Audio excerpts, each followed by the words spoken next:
Hey, classmates. So I decided to do my case study this week on the Centennial Olympic Park bombing of 1996. So the way the case study starts off is you're in charge of the public safety at the major sporting events, obviously the Olympic Games.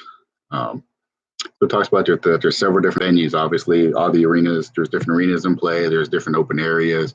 Um, so there's some of those items. It's not just one building. It's obviously a giant kind of area, as well as thousands of people that are there, as well as all the athletes that you have to protect. Um, so some of the plan of actions it talks about for stage one is making sure you have security for the athletes quarter, the arenas. You have the screenings in place.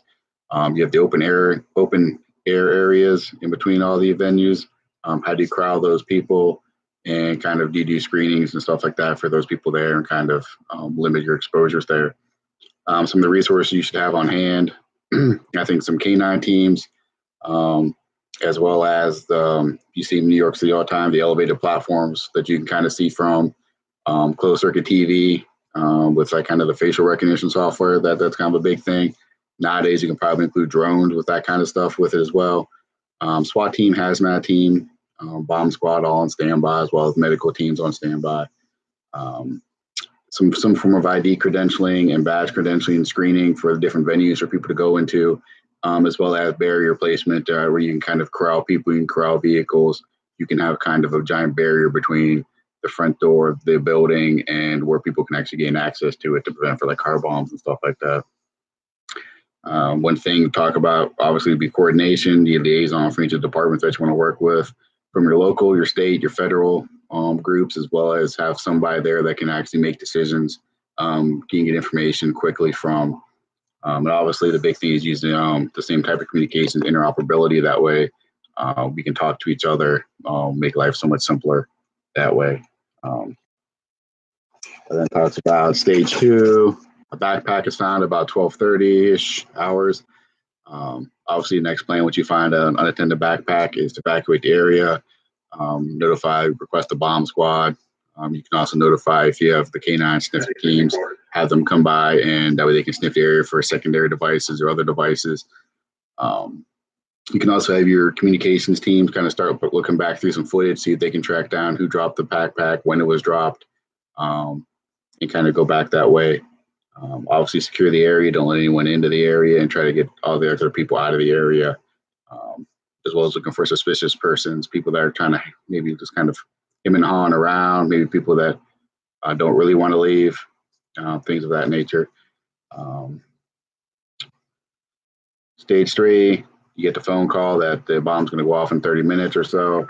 Um, One of the issues is if there's a lot of people, not all the people are leaving the area. So obviously you need more people, more teams, more resources to help get these people away in a quicker fashion. Um, Probably now, since you got a notification of a phone call, put your medical teams on standby, maybe call the local hospitals, let them know that, there's potential for a bomb explosion and to prepare for that. Um, and also, you want to communicate with the local PD and the other areas to make sure that there's not more bombs, not just in your venue, but maybe further out, or that way they can be kind of on the lookout for stuff. Or if they've had reports of bomb threats, they can kind of give you the info there. Um, so then, like about 1:20, I guess the bomb explodes. One report said 1:20, another report said 1:25. So somewhere in that ballpark. Two fatalities and 111 injuries. Only one person was actually killed from the bomb. The other fatality was a cameraman who was running to film it and actually had a heart attack. So obviously you have these injuries, so the need is going to be for triage areas, medical teams, your security, and your law enforcement to provide first aid as well as to remove the victims um, from that area to the triage area. And the other important thing I think with this day and age is that those people that are injuries, some of those people could actually be the perpetrators of the victims. So that's why law enforcement needs to kind of be there. They can kind of interview and screen these people and kind of figure out maybe if they're the one that planted the bomb or not. They might have a secondary device on them. Um, Continue with more evacuations from the park, make sure that everybody's actually being evacuated and those people are accounted for, and to get statements from some of those people that might or may not have seen something. Um, Once again, talked about sweeping the park again for additional bombs.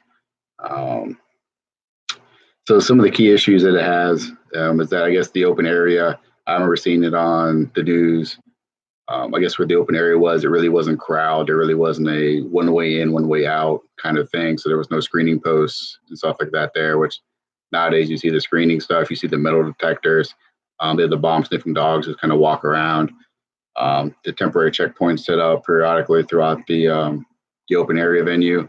So if they did that kind of stuff, maybe could have stopped this before it happened, or it just might have been a different way to go about it. But another important thing would be obviously something big like this is just the media updates, corral and all those rumors that are going to come out and let people know that the games are safe and the games are going to go on. So I think that's probably one of the biggest thing in today's age is just that social media presence about how do we, quell all those rumors and make the game safe that way that doesn't become marred by, um, the bomb and the explosion. So that's kind of the case review I got for the 1996 bombing. So I hope you guys enjoy.